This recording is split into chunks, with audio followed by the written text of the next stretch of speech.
শুনেছি ধীরাশ্রমে পহেলা বৈশাখের একটা মেলার আয়োজন করা হয়েছে। দীর্ঘ 15 দিন যাবৎ সেই মেলাটা চলবে। আমরা যেহেতু ঢাকা থেকে গাজীপুর যাচ্ছি, আমাদের বাড়ির দিকে যাচ্ছিলাম, তার আগে আমরা ধীরাশ্রমে এই জায়গাটায় চমৎকার একটা বিকেল কাটিয়েছিলাম। আর কিভাবে কাটিয়েছি সবকিছুই আমি আপনাদের সাথে শেয়ার করব। আসসালামু আলাইকুম, আশা করি সবাই ভালো আছেন। আলহামদুলিল্লাহ, আমিও আপনাদের দোয়ায় ভালো আছি।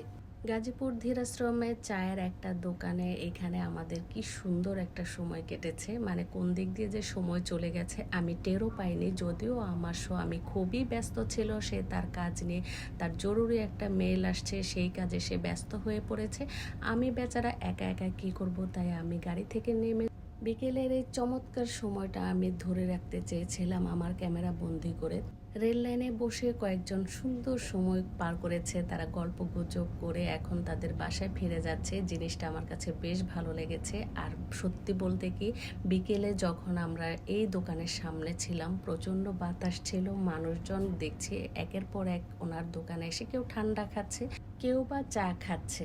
যাই হোক, আমার যেহেতু খুব কাশি ছিল, তাই আমি আদা চা খাবো বলে দোকানের মামাকে বললাম আদা চা দেওয়ার জন্য আর আমার স্বামীকে দুধ চা দেওয়ার জন্য।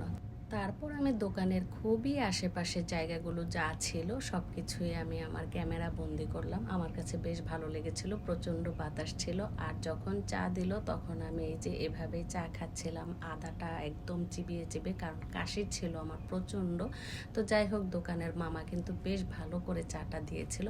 বিকেলে চায়ের দোকানের সামনে দাঁড়িয়ে যতটুকু আমি ধীরাশ্রমকে দেখেছি আমার চোখে বেশ ভালো লেগেছে, তাই আর ভিডিও না করে পারলাম না, আপনাদের সাথে শেয়ার না করেও পারলাম না। দেখেন, আপনারা দেখলেই বুঝতে পারবেন এই যে রেল লাইনের এই চিত্রটা এত ভালো লেগেছিল। খুবই ভালো লাগার কাছ থেকে কিন্তু আমি এই ভিডিওটা করেছি।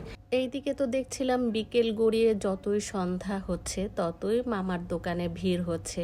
আমি থাকা অবস্থায় বাইকের পর বাইক এসে মামার দোকান থেকে মুড়ি খেয়ে গেল, চা খেয়ে গেল। ব্যাপারটা আমার বেশ ভালো লেগেছে। মামাটাও কিন্তু বেশ ভালোই ছিল। আমি আবার আরেকটা আদা চা নিলাম।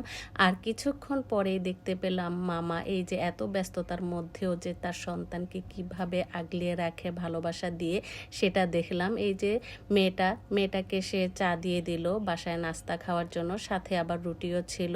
তারপর ছেলেটাকে কত যত্নে দাঁতের মধ্যে কি হয়েছে সেটা দেখলো। বাবাদের ভালোবাসা মনে হয় এমনই হয়, শত ব্যস্ততার মধ্যেও বাবাদের ভালোবাসা কি পরিমাণ সেটা দেখলাম।